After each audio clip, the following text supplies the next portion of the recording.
সবাইকে আমার নববর্ষের প্রণাম জানিয়ে এবং 25শে বৈশাখ রবি ঠাকুরকে স্মরণ করে আমি কবি পূর্ণেন্দু পত্রীর একটি কবিতা আপনাদের সামনে পাঠ করছি।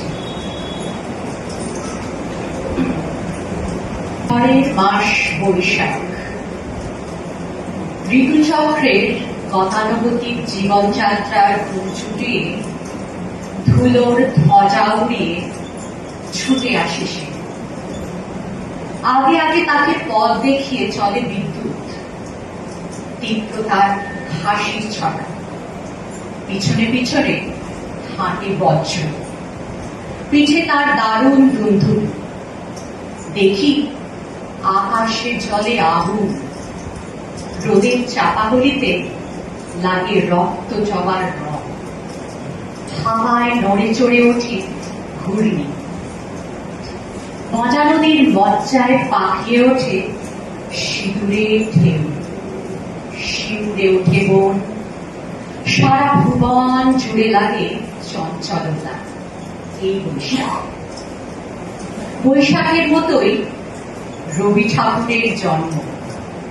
সোনার আশ্বিনে নয়, হিমের রাতে অঘ্রাণে নয়, ফুল রাঙানো ফাগুনে নয়। এই খর ক্ষিপ্র বৈশাখে তার জন্ম। এই ঢাকা বৈশাখের দৈনিক তিলক দিয়ে সাজানো তার জন্মদিনের ললাট। বৈশাখে প্রকৃতির নতুন জন্ম, আমাদেরও নতুন জন্ম এই বৈশাখে। 25শে বৈশাখ, রবি ঠাকুরের জন্মদিনে।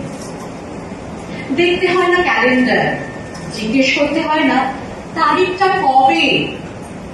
আগে থেকে বুকের মধ্যে সারা 25শে বৈশাখ আসছে, রবি ঠাকুরের জন্মদিন।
কণ্ঠে শুনে নেব পরবর্তী গান।